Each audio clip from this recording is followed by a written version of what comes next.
Hey, get up. Wake up. Well, what? Hey, come on. Get up. Buddy, long time no see. Long time no see. You hardly say that. I do when it's Sonic the Hedgehog related. Sonic the Hedgehog? Yeah, it's his 30th anniversary. You want to know what else has been on as of late? Not slacking off as a former college student? No, the new episode of The Chosen's up. Oh, yes! Should I be wearing this shirt? I mean, if you want to, why would you want a change of shirt? Because I usually wear something blue to go with the title's aesthetic. I don't know, some Bibles have Jesus' words in red, and you may need to wear red in commemoration for the crucifixion scene when it eventually comes in the series. Well, maybe I'll wear something that doesn't have to be coloured this time, something a bit more relaxing. Not that shirt, you moron! What's wrong with this shirt? That's a Nintendo brand! That goes against Sonic the Hedgehog, who's a Sega mascot! What? I feel so exposed! I need to put on a different shirt. How about this one? It's set in the nice woods. That's still a Nintendo brand! Oh yeah, Link from Legend of Zelda. So it is. Okay, how about I just wear the shirt that I usually wear? Alright, that'll do. Now sit down and review the episode. Alright, here we go. Whew, man. I may need to stop staying up late at night. I think I'm beginning to lose it.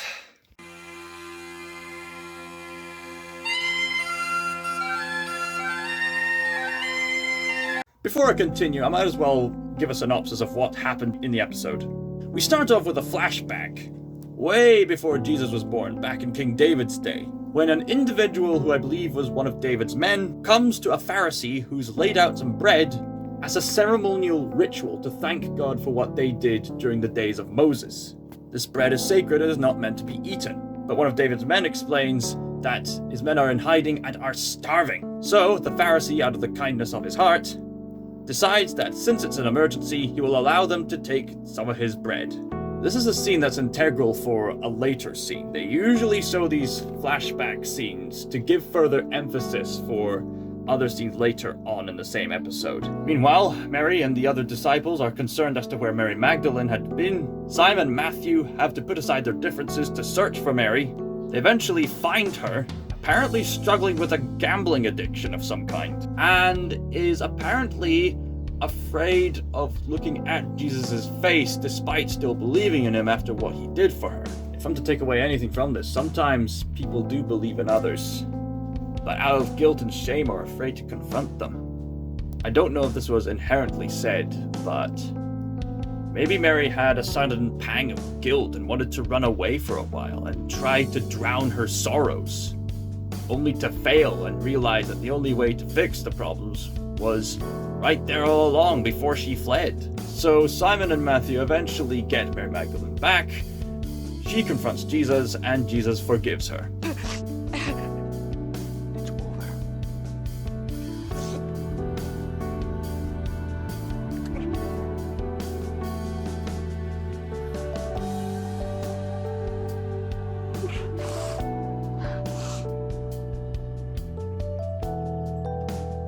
Jesus then visits the synagogue to heal a man on the Sabbath day. This ticks off the local Pharisees, pointing out that you shouldn't be doing that during the Sabbath day. It's meant to be a day of rest and peace. But during his confrontation with the Pharisees, which I've been looking forward to, Jesus challenges their positions and asks them, is it better to take care of your sheep or to reject them? And they argue back and forth about that incident from earlier about one of David's men taking the bread for emergencies. Jesus tells the Pharisees that the Sabbath was made for man, not man for the Sabbath. The Sabbath was necessary for the fulfillment of man. Man was not meant to parade themselves as the Sabbath. The Sabbath was meant to be accommodating for love, not accommodating for pride. Something I've noticed about The Chosen is that it's biblically accurate, yet has also taken lots of creative liberties. This has divided the fan base in various ways, but not to the point of outright hatred and hostility, with some exceptions that they've pointed out on social media. Such creative liberties we've already mentioned in the past, Matthew being portrayed as autistic, Jesus being a more humanized person, the grounded bantering. I look at all these things and I just think to myself, now, this could have easily failed. What makes a lot of Christian-themed movies so intolerable for a lot of people, even for fellow Christians, is how cheesy it is. And now comes this television show called The Chosen, where they take a few creative liberties with a few details that are obviously not in the scriptures, yet the filmmakers decided to put them in anyway. In this case, episode 6 depicts Mary Magdalene having a relapse into sin. On the one hand, scripture makes no inherent mention of this. On the other hand, it is an interesting commentary on the nature of human beings. Dallas Jenkins has posted 1 or 2 videos prior to the release of this episode, acknowledging the problem of relapsing. Basically stating, if you don't believe in relapsing, you're lying to yourself. We're all flawed human beings, and even the disciples who followed Jesus were flawed human beings. We're prone to make mistakes, we goof up, we hurt others, sometimes unintentionally. As a matter of fact, the embarrassing criteria of the disciples who wrote the Gospels adds credibility to the Gospel records. Because what writer at that time would dare write anything that would devalue themselves? They weren't in it for any kind of money or sex or power, they were just telling the truth. Like, for example, the scriptures mention various times that the disciples who followed Jesus, even after listening to several of his teachings, were still complete wusses. And were sometimes prone to violence, such as that one time when Jesus was taken into custody by the Romans, and one of the disciples cut off one of the Romans' ears, only for Jesus to place his ear back on. No human being could ever live a perfect life, but that's why Jesus entered the picture. I mean, I make mistakes. I've even mentioned several times on this channel that I've hurt people too. And looking at what happened in this episode, it's just making me think about the many ways people enter this phase of relapse and how they either go down this rabbit hole of sorts of just getting worse or come back out being a better person for it. Now, as for the episode itself, as a filmmaker, I must say that in terms of its structure, this episode was a bit of a mess compared to previous episodes. I think there was a mention about John the Baptist getting arrested, but that's not really delved further into, apart from the end of the episode. And whilst we did see Mary enter the relapse in the previous episode, we only saw glimpses of her struggle back. Not that what we saw wasn't enough.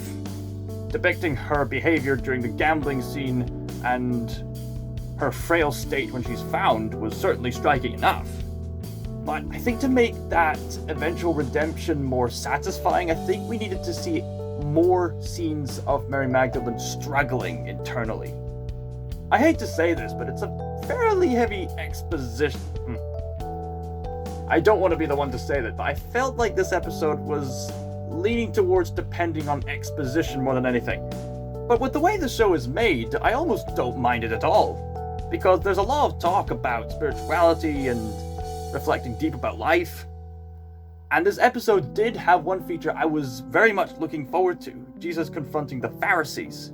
I really liked this depiction of Jesus, but with the current culture, I was somewhat afraid that they would soften down some of his characteristics, but thankfully they don't, with some exception of creative liberties. But still, they depict Jesus as the type of person that I would want to follow as a leader. Someone who deeply cares about everyone around him, even his enemies, yet he's not afraid to apply discipline to people. And I still admire this show's quirks, which can be perfectly summarized during a scene where Jesus confronts the Pharisees. The Pharisees scream out, "If God were to do this, he would have done it himself." Jesus, being the Son of God in person, says, "That's an interesting point." So, that's my review of Season 2, Episode 6 of The Chosen. Stay tuned and subscribe for the next episode of The Chosen, which will build up to the eventual Sermon on the Mount. Once again, I would like all of you to go to Durbania's channel for his own review of the episode, in which he will no doubt provide some theological insight into this episode. Scott Meyer, signing out.